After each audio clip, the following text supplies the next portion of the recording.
So we're on chapter 13, section 3, transition states and energy changes. And so what's a transition state? And there's a transition state theory. So we'll look at closely at the process of two molecules reacting with each other. And we use this transition state theory. We will examine the collision between hydrogen and iodine molecules in slow motion and see what happens in the terms of energy as they approach each other. Very closely, the kinetic energy by hydrogen and iodine molecules changes to potential energy due to the repulsion of their electron clouds. So remember, energy can be converted from one form to another. Energy can never be created or destroyed. God has already done that. So if their energy is high enough to combine chemically and they're oriented properly to each other, the molecules basically will come to an unstable arrangement known as the activated complex. And that's when they're transitioning into a new molecule, right? So let's look at the picture here. So we have hydrogen and we have iodine. And so basically the hydrogen and the iodine are reacting. As you go through, here's the equation, H2 plus I2 equals hydrogen, iodine molecule. So they go together here, boom. As they come together, they're coming up the hill, they're gonna react or whatever, and their potential energy to react, and all of a sudden, boom, the activated complex, this is the transition stage.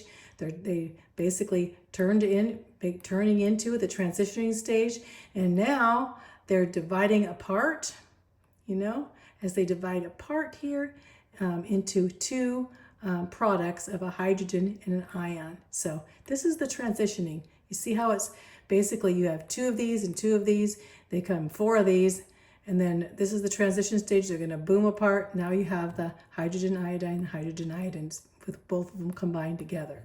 But this here state, when they're all together and this four of them together, that's called the activated complex or the transition state.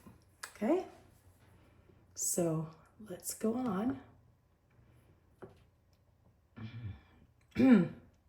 So basically this here is describing it all. So let's go down to our picture here. This is a potential energy diagram.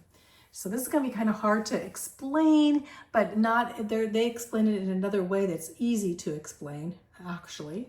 So here we have this potential, it's called, I like it, climbing the energy hill.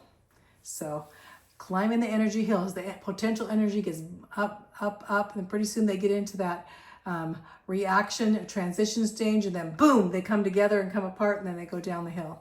So it's climbing the energy hill.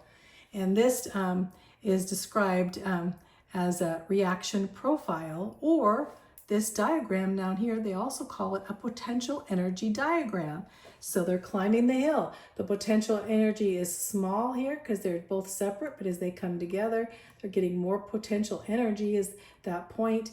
And then they come up here and then they're all four together, this energy of activation complex. And then boom, they're going to come apart down here at the bottom, go down the hill with energy and coming apart. And now they form two hydrogen iodine molecules with two of them together. So they were two hydrogen, two iodine coming through the activation complex, coming together, boom, down the hill. So the last elapsed time in the midst of that, tells how much time it is. This is the potential energy diagram that we need to know about. So going on here, let me go to the bottom. Here it is. So this is the way they describe it, which I kind of liked it here. So basically they're describing the climb. So as you're climbing up, the hiking over the mountain, you have the camp reactants. These are the hydrogen and iodine. These are the camp of reactants. And all these molecules, they want to be activated, right? So they're thinking, well, let's march up this mountain. And so some of them march up and some of them can't make it, right? Because they're too tired. They don't have enough energy. And so as you go, only the hikers with sufficient energy are going to reach the peak. The rest are going to fall back and say, no, we can't do this. Fall back. But those ones that reach the peak, that's where they're going to be transitioned.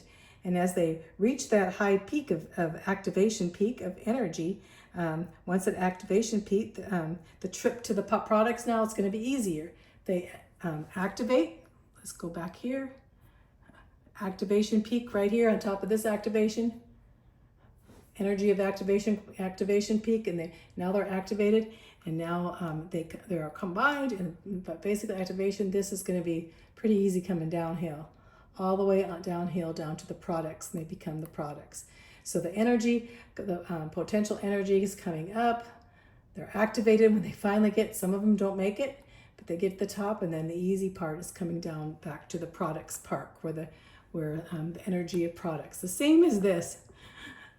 Only it's showing you as if you had a whole camp of people trying to climb a mountain. So that's kind of a neat explanation, So anyway, and then we're going to talk about exothermic and endothermic reactions. And so the enthalpy of reaction that's what they call the exothermic or endothermic. And so we already learned this. We learned that if it's negative, if this energy number is negative, this enthalpy number is negative, then it's going to be has a negative H, then it's going to be exothermic. If it's positive H, it's going to be endothermic. Endothermic reactions usually are cool down. Their heat energy is in the reactants and not in the products. Exothermic is like blows up into a bunch of heat, So anyway, but if it's positive, it's going to be endothermic, and if it's negative, it's going to be exothermic, right? So let's look at that. So here's the complex of exothermic reaction and endothermic reaction.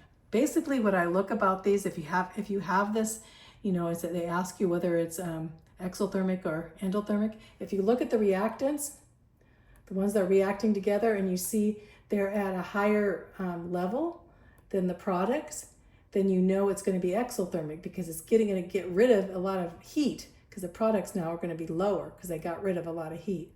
So if its reactants are higher and the products are lower, you're going to have exothermic.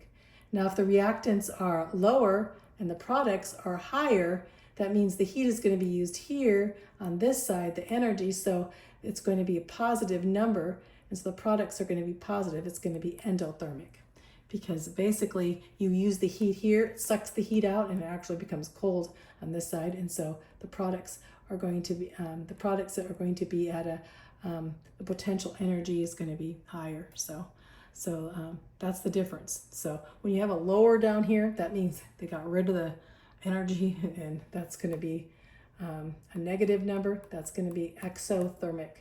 Positive number up here, the products, is going to be endothermic. So just remember, this is going to be a positive number, and this is the negative number of a potential energy. That's pretty important. So let's look at that. Also, in reactions that may go either direction, if a reaction is exothermic in one direction, we're going to find this in the next chapter about reversible reactions, but if it is exothermic in one direction, then in the other direction it's going to be endothermic. They're always opposite. And there's examples here too, where basically it says, if you take 2 iodines of hydrogen here, and this can also decompose in this state, and you can see how it can be reversed, but that reversal process will cause it to be opposite, endothermic and exothermic. So, and it's going to be represented as E reversal or E forward. And we're going to find this in the next chapter. So.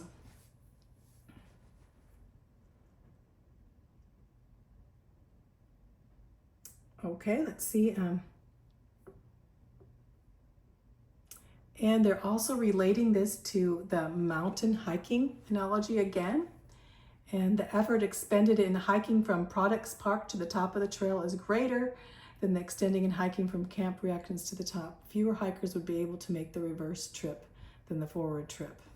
the difference of the elevation. Okay, let's look at what they're talking about. So, so basically saying, you know, okay, the reversal, few hikers would make the reverse trip. The difference in elevation is the same, but in the forward hike, the change would be negative, whereas in the reverse hike, the change would be positive. Just basically saying, okay, here you guys, they're hiking up here. The activation energy goes clear up to the top here, you know, where, and then it comes down. But now they want to reverse it. It's going to be harder to get up this big top and come back, right? So it's actually a lot of these reactions do not do well coming back, you know. Some of them will be able to, and some will not. But you can see that's what they're talking about, the reversal of a reaction. So if it's exothermic here, on this side, exothermic, when it come back, it's going to be endothermic. It's going to be the opposite. See, endo is going to be more positive, and this is going to be more negative. So just reverse is going to be, when you reverse it's going to just be opposite. Potential energy time for reversal. So you can see that. See, here's the forward, you know, this would be going forward, and this will be going back, and the potential energy of that. So I think that's about it for here. Let's answer some of these questions here. What properties characterize the complex known in transition state theory as the activated complex? So, so the transition state in that complex, what properties characterize them? And let's go back to that picture so you can see it.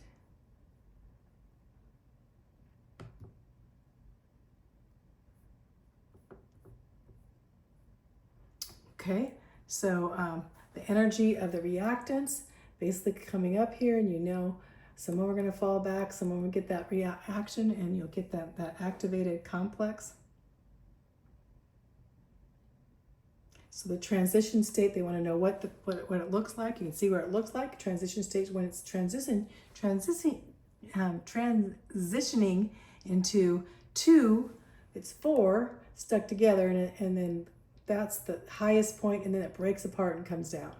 So I don't know how to describe that other than that. So let's go on to that next question. If there's, in a reversible reaction, how does the activation energy of an endothermic reaction compare that with exothermic? We just did that whole thing.